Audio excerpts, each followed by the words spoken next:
Hello, Hathorians, and welcome to another episode of Leadership Firm. As you can see, we're in a different attire today. What are you wearing over there, Diego? Hello, Neil. Hello, how are you? Thank you so much for having me here. It's been a No. pleasure and an honor to be Oh, wearing, both of us wearing these t-shirts. yeah, of course, of course. I'm not Moroccan, but they are definitely one of my favorite teams this tournament. So this is one of the t-shirts I bought a while ago when I was on vacation there. I love the team. Ziyech, Hakimi, Amrabat. Watch out, Diego. They could be coming for you guys. Who knows? Who knows? But yeah, Yeah, we have to celebrate. It has been so far a good World Cup with a lot of emotions, but yeah, we need to celebrate that both of our countries, or at least the one that we are cheering for, definitely. have moved to the next phase. Definitely. Yeah. Yeah, you know what? Let's talk about. And by the way, we have a little surprise for the community, but let's talk about the biggest global event that is happening these days, the World Cup, as we see. And I just want to ask you something because you're wearing Argentina, but you and I both know we also do represent Brazil. Who are you cheering for, Brazil or Argentina? Well, that's a kind of a tricky question, Neil, but of course I'm cheering for Argentina. It doesn't matter that I've been living here in Brazil for more than 10 years. My family is from Brazil. My son is Brazilian, but I will never betray my country. And I do believe, as I told you before, that we have a big chances this year, but we will have to wait a couple of weeks more to see who the cups goes to. But let me tell you something that I need that you already know, and it's important to share with the community, that we are almost reaching 1 million transactions within the same period of time as the World Cup. And I know that you and the whole team are preparing a great celebration to share this with the community. And they will have the chance to participate in an amazing celebration. Yes, of course, and to go for big prizes. So a message to the community to stay tuned and to not miss the opportunity to be part of this memorable achievement. Okay, so now we're back in our working attire. This is the back to norm. Although we are set Let's get serious now. time to get serious. Time to get serious. But yeah, Diego, as you know, we have a few questions for you. This is how it usually happens throughout the leadership forums, and we hope to see you again. I'm definitely looking forward to asking you some of these questions and getting the community to know the real Diego as well. I think this is probably one of the longer pieces of content we've had with you. So welcome. The first question is, what are your impressions about Hathor's community in comparison to other communities that you know? To be honest, I was positively surprised about the level of engagement and passion toward this project. How all the community was really involved, how they perceive the technology as powerful, as differentiated. And I think that we have nothing to envy from the communities of the top market players. It's very strong, it's well developed. I think it's an honor to be part of this team. And I have to give thanks to all of you, Neil, you and all the country leaders and the ambassadors who are working 24/7 in the front line at the service of the community. I'm truly proud and grateful to all of them. But also I know that these are tough times that we are living. The market is suffering a lot, and also I truly value the resilience and the support from all the team and the community. What I can tell you on my side and all the leadership team as well is that we are fully focused on working on the long term to improve our technology, to bring more use cases, and to show the world the strong possibilities that the blockchain offers to improve value to the society. Oh, thanks for that response. Yeah, I couldn't agree more. I think it's definitely a great community. I've been with Hathor for the best part of almost 2 years, And, I've been through bearish conditions and bullish conditions and, seen so many great things happen. And it's nice to see, although, a lot of projects aren't communicating that much, we've actually probably increased our communication, especially during this year and the second half of this year with all the, the community activity plan initiatives and also these leadership forums. We didn't really have them before. So it's nice to kind of give the community the insight into what's happening with Hathor, because transparency is a nice thing, So yeah, no, great. No, totally agree. And I think that there are so many good things happening inside that why not sharing with the community? It's a missed opportunity actually, but I'm happy that we're improving. I know that we are not perfect. There's a lot of things that we still need to get better, but we are conscious about it, and we are working to get better day by day, and I think that's the point of it, so the community can be fully aware that we are doing our best, and every day we will bring Hathor closer to them. Absolutely. And yeah, listen, we're in bearish conditions, but building the bear, we're busy. We've been busier more than ever. I think during this last couple of years, it's been my busiest time here. So I can't wait to see what the end of the year brings, and also 2023. Yeah, I fully agree. I'm glad to hear that as well. And as you mentioned, it's a good moment to build. You don't have the rush of the excitement of the bull market, so you can stop, think, rethink, and get things running. So fully agree with you. Agreed. So Diego, moving on to question number 2. Are you aware that the community has been complaining about the lack of communication? Well, yeah, actually, it was the first thing I noticed since day one, and it was the first thing that I wanted to address, and to bring the sense also within the company that this is an extremely important thing. It's not just because of please to please the community, because at the end of the day, the community is a great source of business insights. Most of the people who are there are very engaged into the market. They are following other competitors, and they're always bringing new ideas, and it's good. It's good to listen to them, and I think that we have to keep on encouraging them to do so. To stay active. Better than me, Neil, that at the end of the day, the worst thing that can happen to us is silence. People don't showing that they don't care, or don't feeling that they can contribute to the project.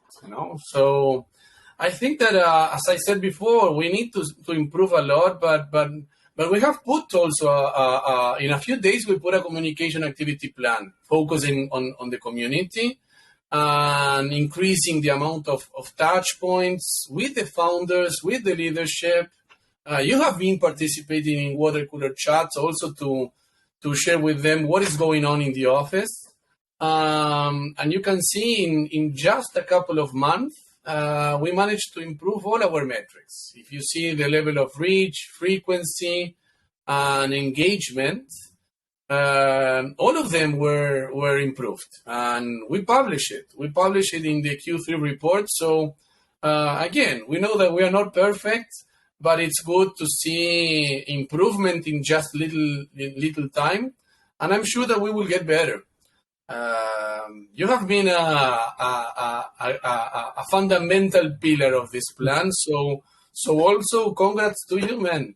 Appreciate it. No, I couldn't agree more. I feel like, by the way, the Q3 report that Diego just mentioned, feel free to check out our Telegram's announcements page. You'll see it there. It's on our social media. If not, just ask one of the admins and you can read it. But what he's basically saying is yeah, like our metrics have maintained and improved over the bear market, and that's purely because we are active. And I do believe from H2 of this year, we've been communicating more, offering things to the community that they actually want, and actually creating content that is needed, right? So all of this happening whilst we're building towards a great future is a great thing. So yeah, I can definitely see the communication increasing over the next. Well, it's increased over the past few months, and definitely looking forward to all the new things happening, especially in 2023, and mostly, especially with even these little competitions that we'll be running, and also a halving coming up. So there's a lot to communicate, really, and we have had conversations, and what I can guarantee the community is that whatever opportunity is there, we're not going to miss, and we're not going to, we're going to go for it. So, yeah, really excited So far, it has been a very exciting Q4, right? There's a lot of things going on. Absolutely. And you guys seem to be going to a lot of events as well.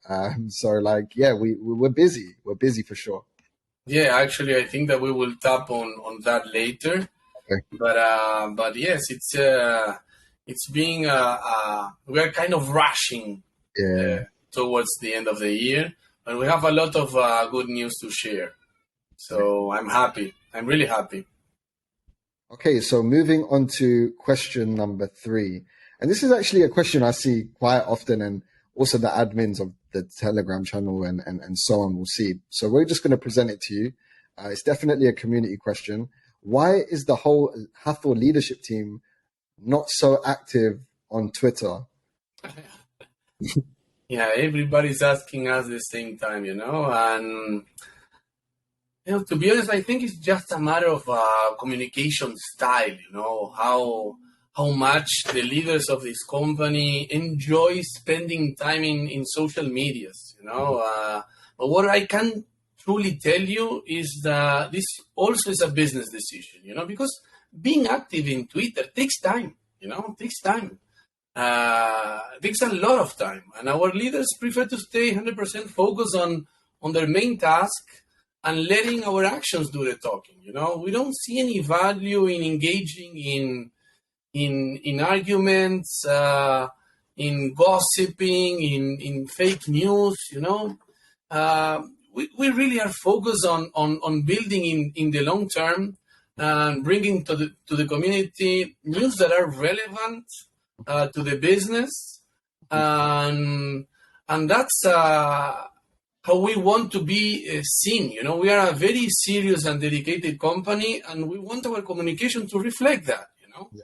So it's our focus. You will see. Actually, we have a lot of discussions, me and you, internally about this, and we don't want to get into shortcuts or temptations to things that just could bring some results in a very short term.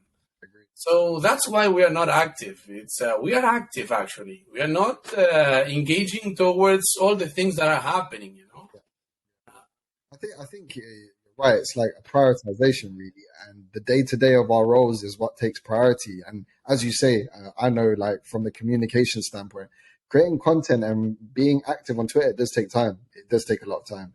And our leadership team as well, like a majority of them as well, are tech focused as well. And we'll be spending much more time on When Nano, for example, rather than actually creating content. Nevertheless, there are opportunities for them to come onto platforms like this, to take time to speak to the community.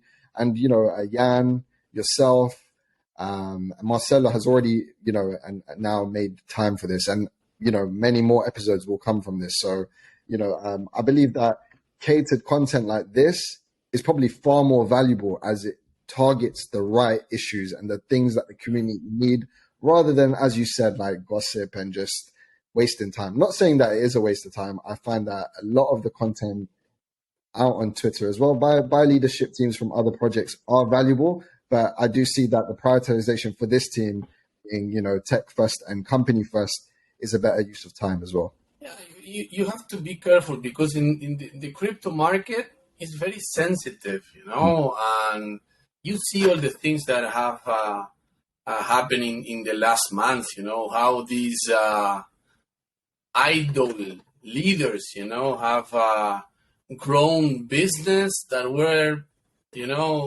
where the fundamentals were not solid at all, Yeah. So now more than ever, how you position in the social media, it's also a strategic decision, So I hope that our community and our clients and all of our ecosystem understand and share this point of view that we have, Okay, so moving on to the next question. Actually, this question is probably one of my most favorite questions because, again, it's another frequently asked question within the community. As people know, a majority of our team is in Brazil. We have a very strong presence in Brazil. Nevertheless, not all of us are there.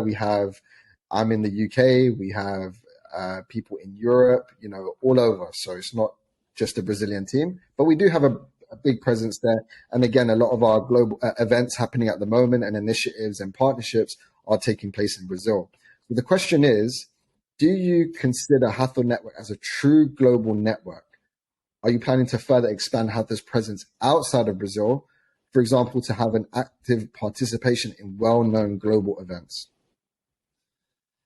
Yeah, I think it's one of my favorite questions as well so far, at least. Well, you know that Hathor, it's a global company since inception, since it was born, within our company, there are working people from England, from Argentina, from France, from Turkey, Paraguay, of course, Brazil. And, that's, what at the end of the day build our global mindset, Been working my whole life for a global company, so I can tell you that this is something that I feel very identified with. And but as you said before, it's important to acknowledge that we need to play differently. We cannot do what the global players with infinite budgets do. We need to find our own strategy. We have to be more surgical, more assertive, and also, we have to acknowledge that Brazil is one of the top 10 markets in terms of active engagement with digital assets, and it's our citadel. It's and that's a very concrete competitive advantage that we have. And before moving to tackling or to tapping into global opportunities, we need to be very sure that we are taking the most out of it. But of course, this doesn't mean that we don't want to be global or we don't want to tap into other markets. But also, and you've been in this market way before me, but there are a lot of global events, crypto events there, and just a few of them really offer a differentiated business opportunities or differentiated content, and we don't all have infinite resources. So we need to be very clever, Neil. Do sniper shots, concentrate on fewer, better, and bigger initiatives that will guarantee a higher return on our investment. Agreed. I think one thing to touch on as well is what has developed and happened so quickly in the Brazilian market. With, for example, being accredited by the CVM, which is the Brazilian SEC. For Token Isadora is a great achievement, one that could take decades in other global whether countries. It's actually one of a kind. I think that is less than 10 security tokens approved by security exchanges, local security exchanges in the whole world. That's insane.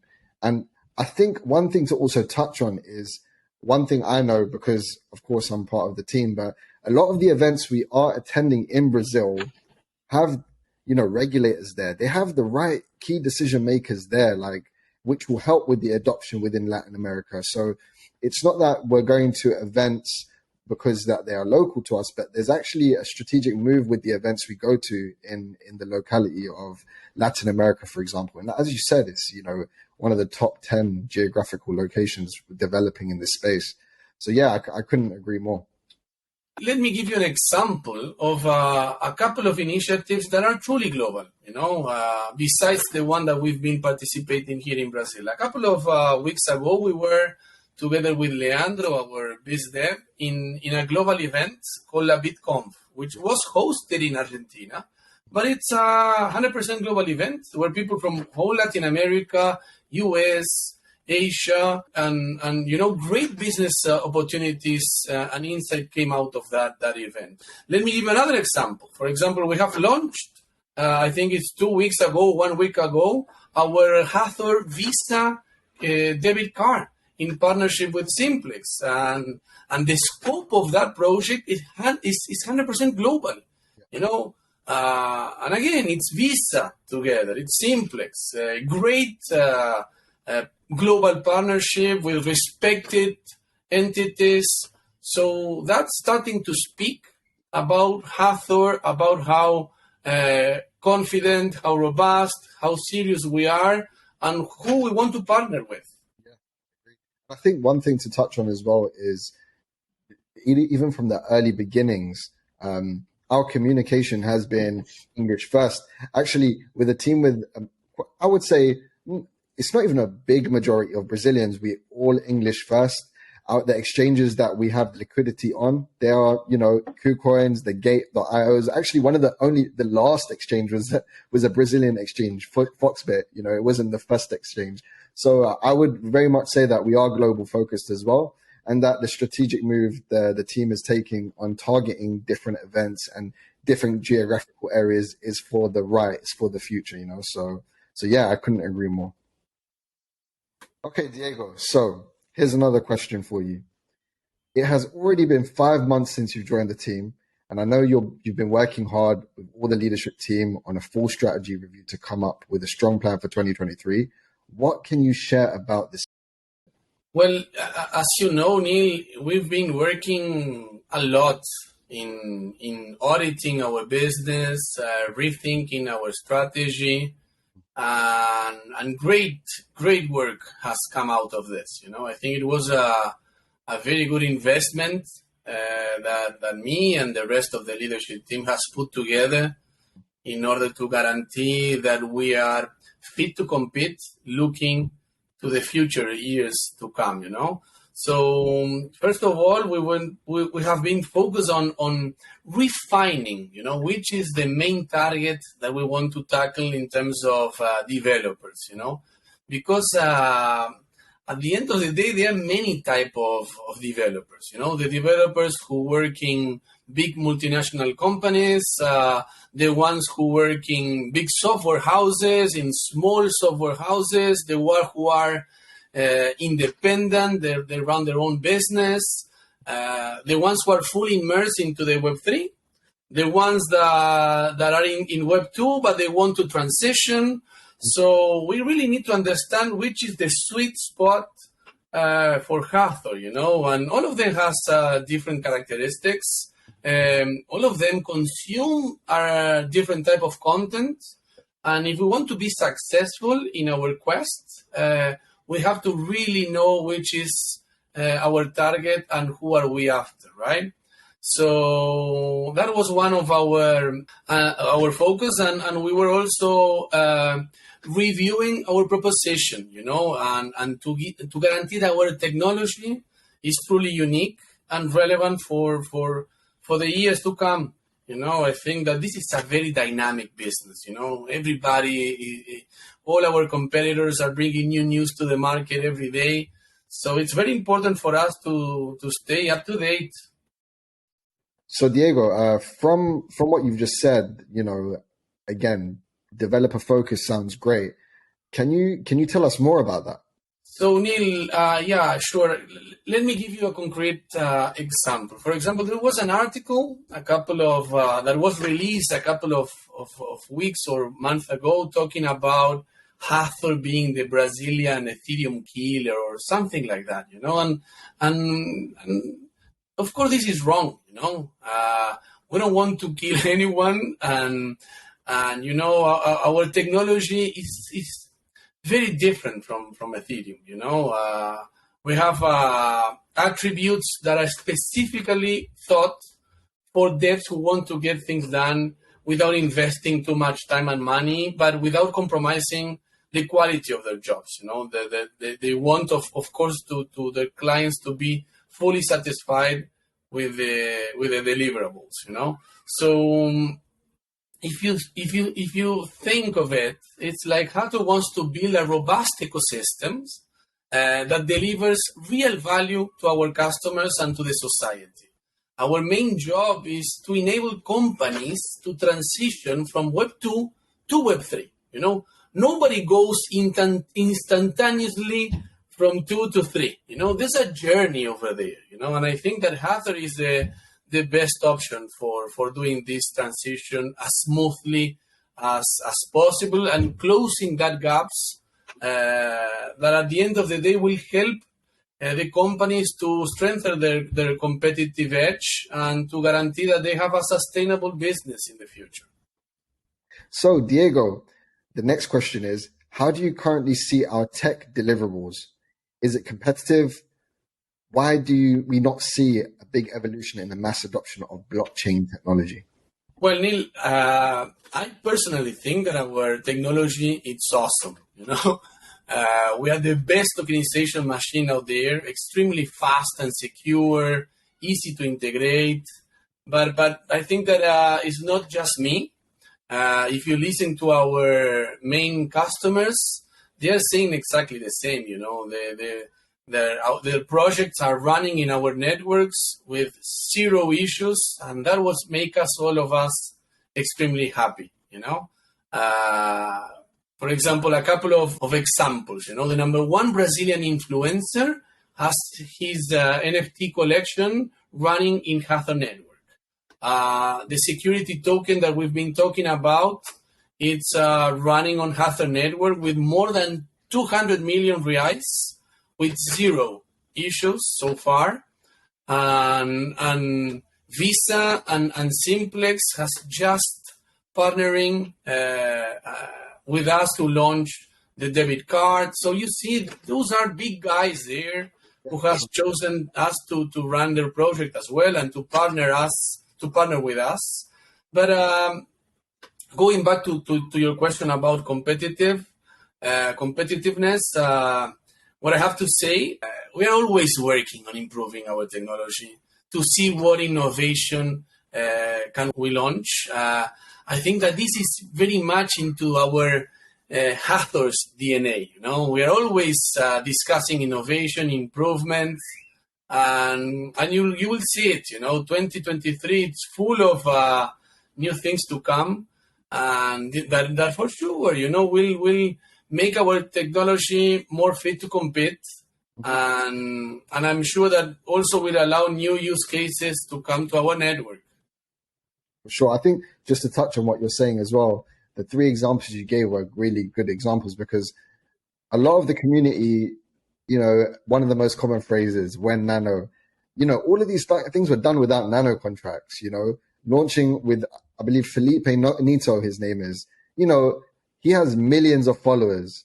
Of course, the uptake of NFTs is a different story, but it welcomes that. It's ready for that. It's capable of that. The technology, I would say, is very capable.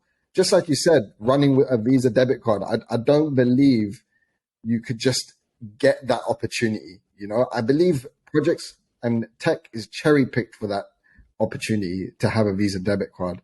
And yeah, as you said, like finally the CVM, tokenizadora, these things can't be done unless you're safe, secure, fast, and have the main attributes you need. And those attributes mean good tech. So yeah, I couldn't agree more. Yeah, and we just mentioned a couple of it, but also if you think about all our partners who are considering Hathor within their blockchain portfolio, it's a wall, Compass Wall. It's a huge software house here who attend big clients in Brazil and in whole Latin America. And we are working on closing big partnerships as well to improve our scope, to be more global, But as I said before, those big cases takes time, and I think that we have to be patient there, because every time we get something done, it's huge, it's big, it's relevant, Okay, Diego. So moving on to the final question, again, dev related. What is your plan? What is Hathor's plan to increase the amount of devs using and building on Hathor? Every software house, every dev that we has a business touch point with, they really felt that our technology is relevant and complementary to what they already know or what they already have, seeing that this our main characteristic is it's of real value to them. It makes us really happy and very confident that we can increase the amount of penetration of our technology among devs. They really see Hathor as opportunity to bring a scalable application, a secure solution, and at an affordable price. Because that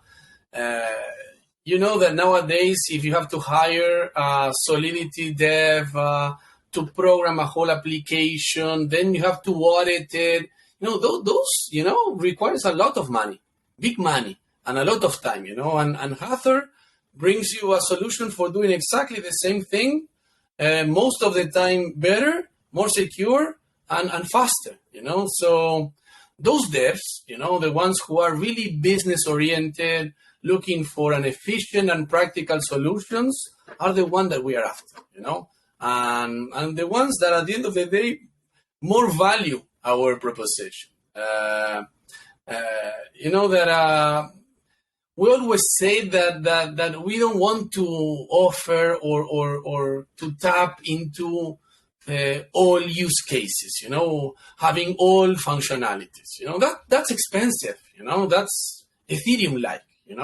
We want to make a few things very well, and those things that are mostly used, that really matter for building use cases. And that's the beauty of Hathor.